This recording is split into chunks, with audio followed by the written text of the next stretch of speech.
safeties. The Democratic Congresswoman Shelley Pingree of Maine is actually in Minnesota. On the ground look there with us tonight. Congresswoman, thanks for being with us. So you're some 1,500 miles away, right? You represent Portland, Maine, the biggest city in your state. You're in Minneapolis tonight. Why'd you feel the need to go?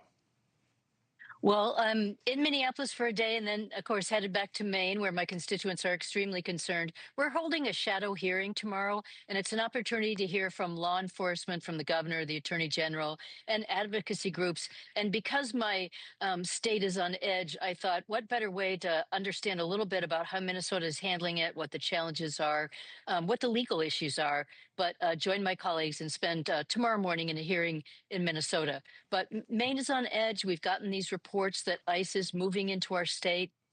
And people are just so deeply concerned after watching the videos and seeing what's going on in Minnesota. They're just really worried about what could happen to us. So here's the governor of your state, Janet Mills, and then we'll pick it up on the other side. Yep. To the federal government, I say this. If your plan is to come here to be provocative and to undermine the civil rights of Maine residents, do not be confused. Those tactics are not welcome here. You know, Congresswoman, ICE officers are American, everyday, ordinary Americans who just wake up and they go to their job, tax-paying Americans. And we've seen ICE operations in other states not reach this level or anything close to it, right, in Minneapolis. And when you hear the governor say that, is she sort of prejudging what could potentially come in Maine? Well, we've already had the president talk about, about Somalis living in Maine. We have about under 3,000 Somalis who live in our state, and try to equate some of the issues that went on with a fraud case in Minnesota to Maine. And I think that was already provocative and stirring it up. You know, my office, we have a lot of new Mainers and a lot of asylum seekers, refugees who reside in my district. So my office has about 3 people who just work on these issues every day. We have a close relationship with ICE. We are able to track down people when they've been deported. We're able to reunite family members. We work on work permits. So we're very accustomed in our state to working with ICE and Border Patrol and ATF and many of the other agents who are often involved in this thing. But the idea that the governor can't even get information from the federal government about ICE officers being moved to our state, and then the things that we're seeing in Minnesota where the ICE officers seem to behave differently than our law enforcement. They're masked. They won't give their name. Are they going to cooperate with ICE officers in Maine? Well, I mean, if they are here with legal warrants looking for actual criminals, of course they would cooperate. We've already had, ICE using our county prisons. We've already had some level of cooperation, but it's very different when they're trying to deport somebody who should be legally deported from our state, who has a criminal record or other things, than if they're just here doing some of the same things we're seeing in Minnesota, asking for papers, bashing in car windows, upsetting peaceful protesters.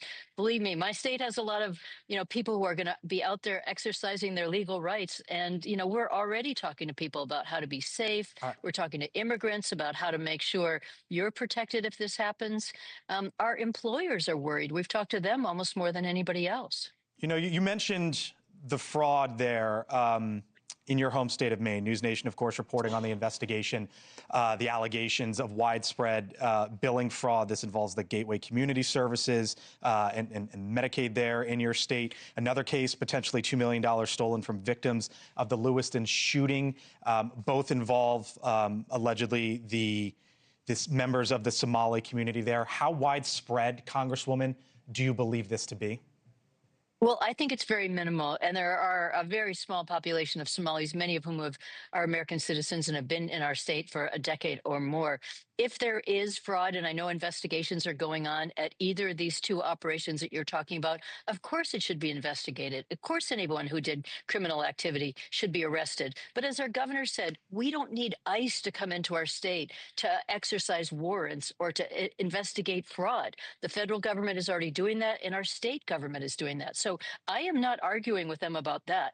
But if they bring another 100 people in to a community like Lewiston, which only has 100 residents, and just start knocking on doors or doing some of the things we've been seeing in Minnesota, people will be deeply upset.